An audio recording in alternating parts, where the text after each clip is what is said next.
You know when you're checking out in the grocery store and you're putting all your little items up there on the counter, you use that little divider to signify, oh no, this is where my stuff starts. But then once you got everything up there, you can't help but look at that person in front of you and kind of like judge their items. Like, this is what this guy's getting. This is how he lives his like 4 boxes of Eggos. That's what this guy needs. That's kind of how I feel when I look at other people's NHL playoff picks. Do you know how many people pick the Devils in like that NHL.com bracket challenge to go to the Stanley Cup and win the Stanley Cup? I mean, those are 4 boxes of Eggo picks. What are you guys taking the Devils to win the Cup? That's why I'm here. That's why I need to keep making these videos, to steer you guys away from the Eggos and give you guys a balanced breakfast of healthy NHL sniffs. You know, it was crazy. You ever remember those commercials about balance? Oh, part of your balanced breakfast, and they showed you like a picture of a balanced breakfast. That was the largest. It was like a Michael Phelps meal. When they showed you a balanced breakfast, it had like cereal and pancakes and toast, and there was 15 ingredients. It looked like a buffet. Do you remember that? Glass of milk, glass of orange. There's 15 drinks. I guess that's a balanced breakfast. So much for intermittent fasting. Anyway, I got some picks here on a Monday that I like, some more than others. If there's one that maybe is a little bit confusing, like the Winnipeg game, you know, they lost Morrissey back against the wall. They really need to win this one. I'm steering clear of that one. The unders haven't been as reliable as I would have hoped. So that one, I'm just going to throw off to the side. But there are other ones that I do like. And let's just say it ain't going to be the New Jersey Devils that I'm betting on. And how do you know that? Because you can check my betting ticket over at Bet365, where you can register a new account, bet $1, and they'll give you $200 in free bet credits as long as you're a new user on the platform, over 21, and you're located in a state or province where they have Bet365 and sports betting is permitted. So if you have a gambling problem, unfortunately, you shouldn't be betting, and you should be calling 1-800-GAMBLER. So looking at these games on this Monday, the New Jersey Devils are not going to win the Stanley Cup. I don't know why those people picked that. In fact, I don't think they're going to win Game 3 of this series. And you might be saying, well, yeah, but they had such a great road record and they ended up winning Game 3.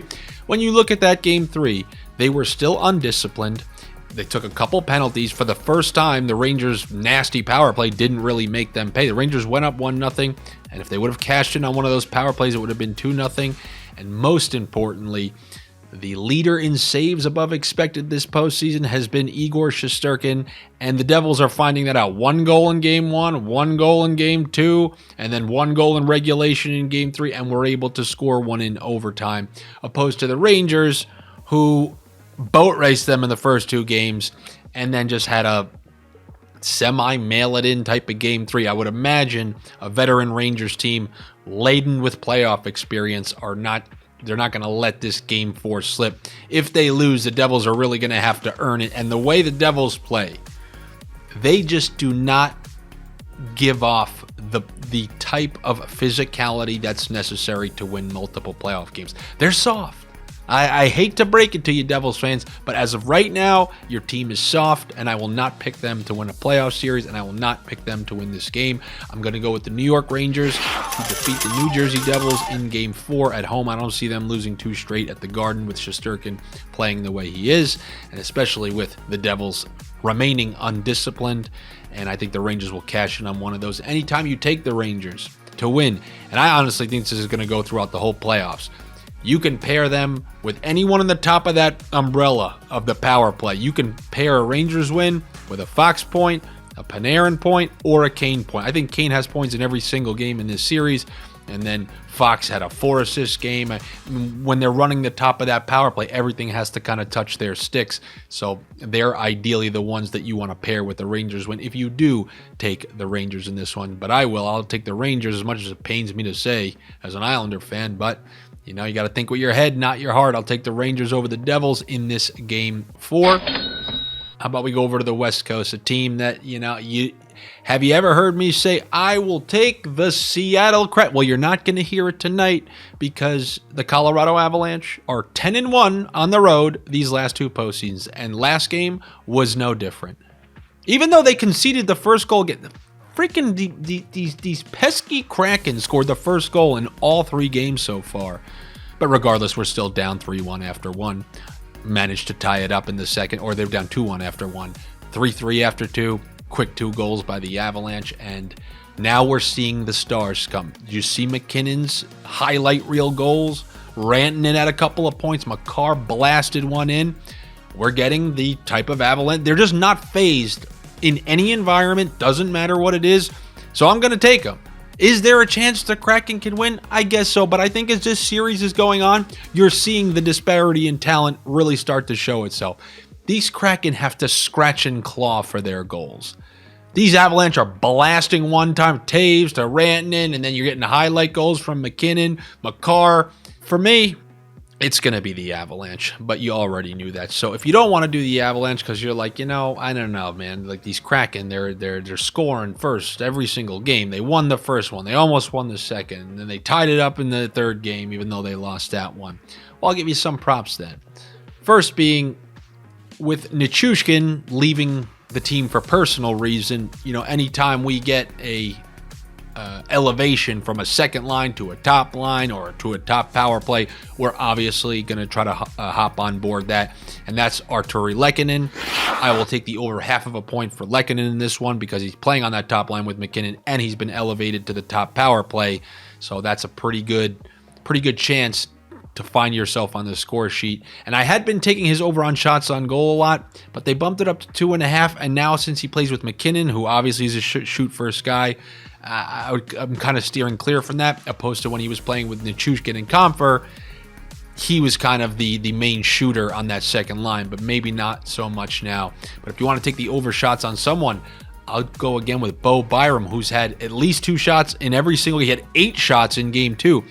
They made a subtle adjustment, and they paired him with Makar. So it's him and Makar, 2 lightning-fast offensive defensemen, play together now as the top pairing. And I think Makar has freed up even more space for Byram.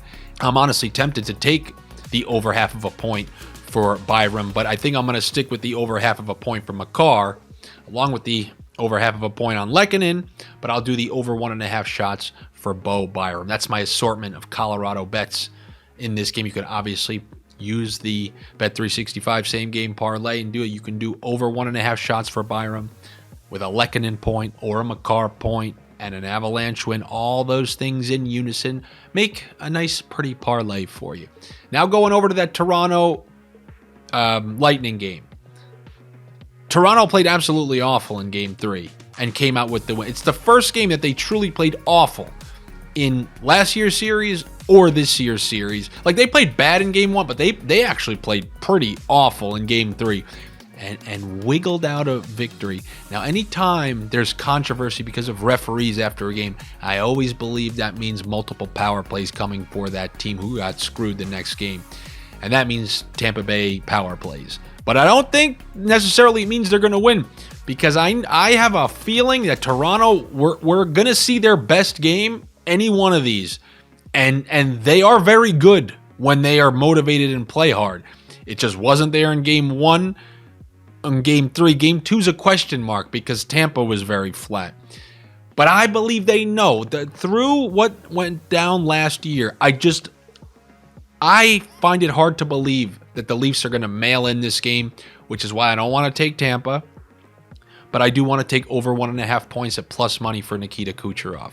When you're talking about the power plays and then how they nailed point, I think that top line will be highly motivated and have a couple opportunities on the power play. The entire power play obviously runs through Nikita Kucherov's stick, so I will take the over 1.5 points for him. And that's what I got for you here on this Monday as we try to kick off this second week of the playoffs with a nice day.